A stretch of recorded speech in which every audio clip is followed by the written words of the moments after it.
ഉണ്ടാവൂ. ആ ആബിദീങ്ങളാകണം, സായിബീങ്ങൾ തൗബ ചെയ്യുന്നവരാകണം. അൽ ആബിദീന അൽ ആബിദൂന ഇബാദത്ത് ചെയ്യുന്നവരാകണം. അൽ ഹാമിദൂൻ എന്നും അല്ലാഹുവിനെ സ്തുതിക്കുന്നവരായി കൊണ്ടേയിരിക്കണം. അൽഹംദുലില്ലാഹ് ഏത് വിഷമഘട്ടങ്ങളിലും എന്ത് തന്നെ വന്നാലും അവിടെയൊക്കെ പറയേണ്ടത് അൽഹംദുലില്ലാഹ് അൽഹംദുലില്ലാഹ്.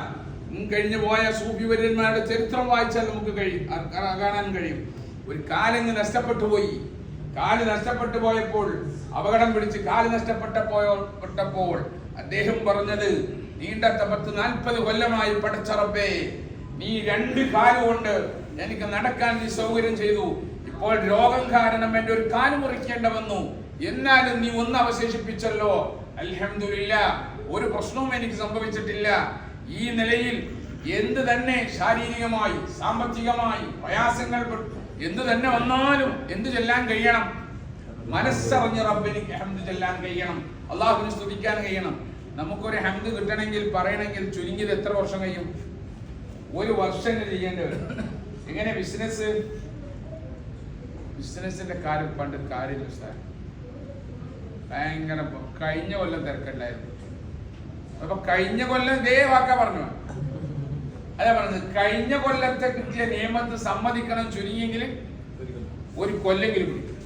എന്നാലേ ഹംദ് പറയുന്നില്ല. എന്നാലും അപ്പോൾ കിട്ടിയ ഒരു നിയമത്ത് സമ്മതിക്കണമെങ്കിൽ തന്നെ 1 വർഷം പിടിക്കും ചുരുങ്ങിയത്. ഇത് ഒരു കച്ചവടക്കാരന്റെ കാര്യം മാത്രമല്ല, കൃഷിക്കാരനും എല്ലാവർക്കുമുള്ള വിഷയം. കഴിഞ്ഞ കൊല്ലം കുഴപ്പമുണ്ടായിരുന്നല്ലേ, ഈ കൊല്ലമാണ് പ്രശ്നം എന്നാ പറയും. ഇനി അടുത്ത വർഷമാണ് ഈ കൊല്ലത്തെ നിയമത്തിന് സമ്മതിക്കുക. അപ്പൊ അത് പറ്റില്ല.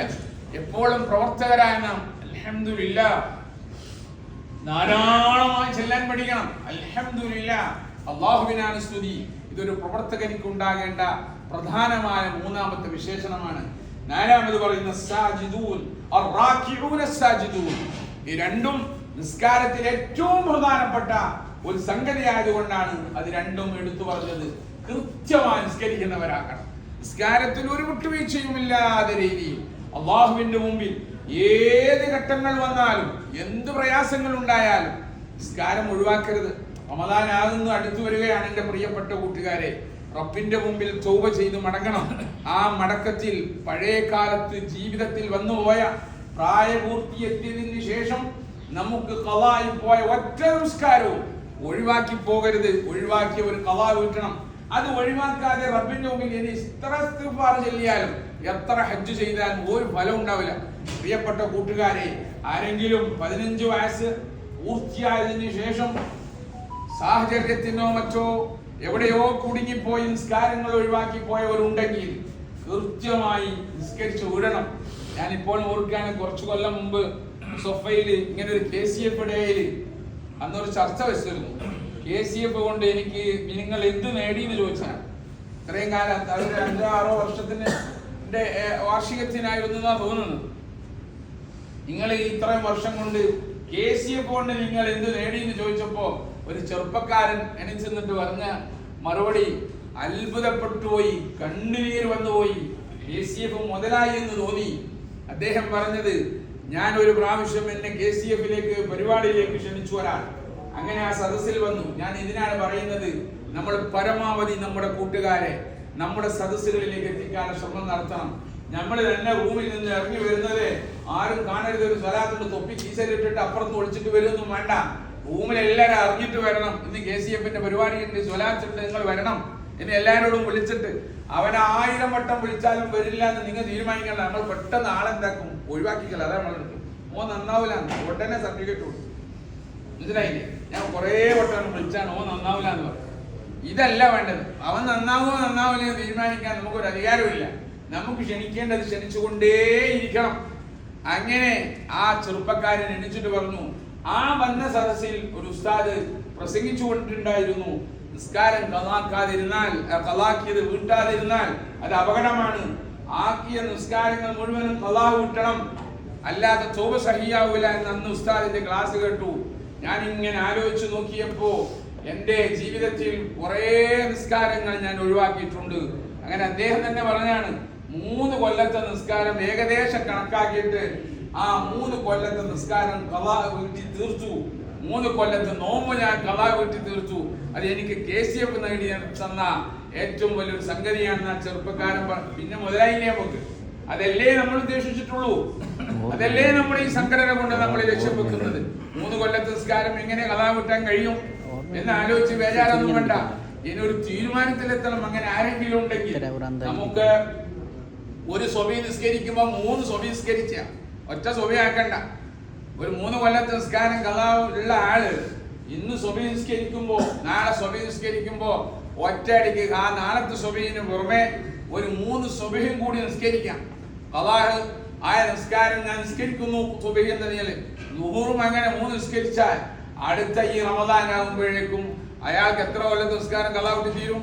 3 കൊല്ലം അല്ലേ? വളരെ ഈസി മാർഗല്ലേ. അതിന്റെ ഇടയ്ക്ക് മനുഷ്യൻ പിന്നീട് അള്ളാഹുവിന്റെ അടുത്താണ്. ഏതായാലും തീരുമാനം നടത്തണ്ടേ? അതെങ്കിലും വേണ്ടേ? ഈ നിലയിൽ കഴിഞ്ഞ കാല ജീവിതത്തിൽ വന്നുപോയ തെറ്റുകൾ പുറത്ത് അവൻ നിസ്കാരമുള്ളവനാകണം. ഇനി പറയാണ് സംഘടനാ പ്രവർത്തകർ നന്മ കൊണ്ട് കൽപ്പിച്ചുകൊണ്ടേയിരിക്കണം. നമ്മുടെ പ്രവർത്തനം എന്താ? ഇത് തന്നെ, നന്മയിലേക്ക് ആളുകളെ ക്ഷണിക്കുക. ഇത് തന്നെയാണ് നമ്മുടെ പണി. ഇത് പ്രവർത്തകൻ നിത്യേന ചെയ്തുകൊണ്ടേയിരിക്കണം. അത് കന്തൂറട്ടയാളാകണം, മുസ്ലിയാരാകണം എന്നതല്ല.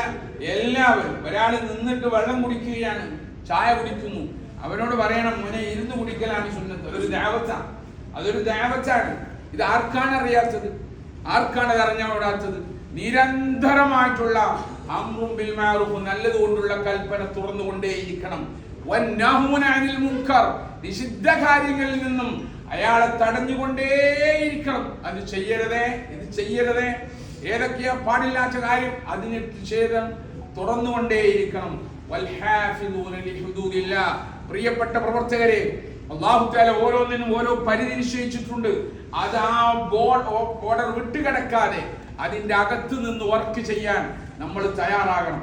ആ നിലയിൽ ഞാൻ നിർത്തുന്നു. ബാക്കിയുള്ള വിഷയങ്ങളൊക്കെ നിങ്ങളോട് പ്രിയപ്പെട്ട പ്രസിഡന്റിനോട് പറയും. ഓർമ്മപ്പെടുത്തുന്നത് പരിശുദ്ധമായ റമദാൻ അടുത്തിരിക്കുകയാണ്. പ്രവർത്തനം നമ്മൾ സജീവമാക്കണം. മാറ്റങ്ങൾ വേണം. KCF അൽഹംദുലില്ലാഹ് ഈ കഴിഞ്ഞ 13 വർഷങ്ങളെ കൊണ്ട് ഉണ്ടാക്കിയ നേട്ടങ്ങൾക്ക് പുറമെ കഴിഞ്ഞ ആഴ്ചയാണ് ബഹ്റൈനിൽ അതിന്റെ വാർഷിക ICയുടെ കൗൺസിൽ നടന്നത്. UK നിന്നടക്കം എല്ലാ രാജ്യങ്ങളിൽ നിന്നും പ്രതിനിധികൾ വന്നിരുന്നു. വളരെയേറെ സന്തോഷം തോന്നി. കാരണം വലിയ ഒരു യുവനിര, ചെറുപ്പക്കാരായ നല്ല വിദ്യാഭ്യാസമുള്ള ആളുകൾ, മതവും ഭൗതികവും പഠിച്ചിട്ടുള്ള നല്ല പ്രഗത്ഭരായ ആളുകളാണ് ഈ സംഘങ്ങളിലൊക്കെ കാണുന്നത്. എന്നെ പോലത്തെ വിവരമില്ലാത്ത ഏതാനും ചില ആളുകളെ മാറ്റിവെച്ചാൽ സുബ്ഹാനല്ലാഹ് നല്ല യുവനര, വിവരമുള്ള ആളുകൾ, സംഘടനയെ ഏറ്റെടുക്കാൻ വേണ്ടി കഴിവുള്ള ആളുകൾ രംഗത്തുണ്ട് എന്ന് വലിയ സന്തോഷമുണ്ട്. അവരുടെ അടുത്ത് നല്ല അഭിപ്രായങ്ങളുണ്ട്. വരും കാലങ്ങളിൽ എന്തൊക്കെ സംഭവിക്കണം, നമുക്ക് എന്തൊക്കെ ആകണം എന്നുള്ള വളരെ നല്ല പ്ലാൻ ഉണ്ട്. ആ പ്ലാൻ അനുസരിച്ച് 2030 ആകുമ്പോഴേക്കും നമ്മുടെ KCFന്റെ മിഷൻ ആൻഡ് വിഷൻ, അത് രണ്ടും റിപ്പോർട്ടുകൾ അവതരിപ്പിച്ചിട്ടാണ് കൗൺസിൽ വിട്ടുവരുന്നത്. വളരെ സന്തോഷകരമായിട്ടുള്ള ഒരുപാട് സംഗതികൾ അതിൽ തീരുമാനമെടുത്തിട്ടുണ്ട്. ഇപ്പോൾ ഇവിടെ നമ്മുടെ ഇഷാറയുടെ ക്യാമ്പയിൻ നടക്കുന്ന സമയമാണ്. ഇഷാറയുടെ ക്യാമ്പയിൻ നന്നായി. അതിന്റെ പ്രസിഡന്റ് കൂടിയുള്ളത് ഷാർജയിലാണ്. ചലനം വേണ്ടുന്ന രീതിയിൽ ഷാർജയിൽ ഉണ്ടായിട്ടില്ല എന്നുള്ളത് മൂപ്പര മുമ്പിൽ തന്നെ പറയുന്നതിൽ എനിക്ക് വിഷമമുള്ളത് കൊണ്ട് UAE ഉടനീളം നല്ലൊരു ചലനം അത് ഉണ്ടാക്കണം. വേണ്ടുന്ന രീതിയിൽ ആയിട്ടില്ല. കാരണം കർണാടകയ്ക്ക് പുറമെ ഇന്ത്യയിൽ ഒരു കർണാടക പത്രം കന്നഡ ഭാഷയിൽ അടിക്കുന്നത് എന്തേ ഉള്ളൂ? എന്താണ് ഒരു അനക്കമില്ലാത്തത്? അപ്പൊ നല്ല ഒന്ന് ഇണങ്ങണം, ഉഷാറാകണം. നല്ല എല്ലാ ആളുകളേക്കും ദയവ് എത്തിച്ചു കൊടുക്കാനുള്ള ഒരു മേഖല കൂടിയാണ് ഇഷാറ എന്നുള്ളത്. ശക്തമായി പ്രചരിപ്പിക്കണം. ഇന്ന് ഈ 2013 മറ്റൊരു സംവിധാനം കൂടി ഉദ്ഘാടനം ചെയ്യപ്പെടുന്നു. സ്കോളർഷിപ്പ്, അഥവാ 100-100ഓളം വരുന്ന കുട്ടികൾക്ക് അവരെ ഉന്നതമായ പഠനം നടത്താൻ അവർക്ക് നല്ല ബ്രെയിൻ ഉണ്ട്. പക്ഷെ സാമ്പത്തികമായ കഴിവിന്റെ ഇല്ലാത്തതിന്റെ പേരിൽ ഒരുപാട് ആളുകൾ, കുട്ടികൾ മാറി നിൽക്കുകയാണ്. അവരെ എല്ലാം സമൂഹത്തിന്റെ ഉന്നത സ്ഥാനത്ത് എത്തിക്കാൻ വേണ്ടി KCF സ്കോളർഷിപ്പ് കൊടുത്തുകൊണ്ട് പഠനം 100ഓളം കുട്ടികളെ ഏറ്റെടുക്കാനാണ് തീരുമാനിച്ചിട്ടുള്ളത്. അതിന്റെ പ്രഖ്യാപന ദിവസം കൂടിയാണിന്ന്. നിങ്ങൾ സജീവമായി അതിൽ സംബന്ധിക്കുകയും സഹായിക്കുകയും സഹകരിക്കുകയും ചെയ്യണം. മറ്റൊരു സന്തോഷ വാർത്ത കൂടി അറിയിക്കട്ടെ. ഈജിപ്തിൽ നമുക്ക് KCF ഉണ്ട്. ആ ഈജിപ്തിൽ നമുക്ക് ഒരു സെന്റർ ഓഫീസ് ഉദ്ഘാടനം റമദാൻ കഴിഞ്ഞിട്ട് ഉദ്ഘാടനം ചെയ്യപ്പെടുകയാണ്. അതിന്റെ അഡ്വാൻസ് ക്യാഷ് ഇന്നലെ അയച്ചു കൊടുത്തിട്ടുണ്ട്. അവിടെ നമുക്ക് സെന്റർ വരികയാണ്. ആ സെന്റർ വരുന്നതോടുകൂടി ഈജിപ്ത് കേന്ദ്രീകരിച്ചുകൊണ്ടുള്ള പഠനത്തിന് മുതാലിമ്യങ്ങൾ പോകുന്നുണ്ട്. പിന്നെ മെഡിസിന് പഠിക്കാൻ വേണ്ടി ഒരുപാട് കുട്ടികൾ കർണാടകയിൽ നിന്ന് കയറുന്നുണ്ട്. ആവശ്യമായ സർവ്വ സപ്പോർട്ടുകളും അവർക്ക് ചെയ്യുന്നതിന് വേണ്ടിയിട്ടുള്ള കേന്ദ്രമാണ് ഈജിപ്തിൽ വരുന്നത്. നമുക്ക് സംബന്ധിച്ചിടത്തോളം വളരെ ഗുഡ് ന്യൂസ് ആണ്. UK-യിൽ പഠിക്കാൻ പോകുന്ന ഒരുപാട് കുട്ടികളുണ്ട്. അവർക്ക് ആവശ്യമായ സർവ്വ പിന്തുണയും UK KCF ഓഫർ ചെയ്തിട്ടുണ്ട്. നല്ല ചെറുപ്പക്കാരായ ആളുകളാണ് ആ സംഘടന ഇവിടെ നയിക്കുന്നത്. അത് മാത്രമല്ല, അവരുടെയൊക്കെ പ്രവർത്തനം കഴിഞ്ഞ ആഴ്ച കൗൺസിലിൽ പറഞ്ഞപ്പോൾ നമുക്ക് അത്ഭുതപ്പെട്ടു പോയി. എന്തുമാത്രം പിന്തുണയാണ്. കൂട്ടുകാരനായ ഒരാൾക്ക് ജോലി നഷ്ടപ്പെട്ട് തിരിച്ചു വരേണ്ട ഒരു അവസ്ഥ വന്നപ്പോൾ അയാൾ അവിടെ പിടിച്ചു നിർത്താൻ വേണ്ടി ബാക്കിയുള്ള KCF-ന്റെ പ്രവർത്തകർ ക്യാഷ് പോക്കറ്റിൽ നിന്നിട്ട് ഒരു ഗ്രോസറി തുടങ്ങി കൊടുത്തു. ആ നിലക്ക് സഹായിക്കാൻ മാത്രം മനസ്സ്, അവരുടെ ഇത്രയും വിശാലമായിട്ടുള്ള മനസ്സ് KCF-ലൂടെ ലഭിച്ചുവെങ്കിൽ ഇതിനപ്പുറം എന്താണ് സഹോദരന്മാരെ നാം ചിന്തിക്കേണ്ടത്? ഈ നിലയിൽ നമ്മുടെ സാഹോദര്യവും സ്നേഹവും ഒന്നുകൂടി നിരന്തരമായ ബന്ധം നമുക്കുണ്ടാകണം. എപ്പോഴും നല്ല ബന്ധമുണ്ടാകണം, കൂട്ടായ്മ ഉണ്ടാകണം. അതിലൂടെ ഏത് പ്രസ്ഥാനം വളരുകയുള്ളൂ. സ്നേഹമുണ്ടാകണം, എപ്പോഴും കണ്ടുമുട്ടണം, വിവരങ്ങൾ അറിയണം.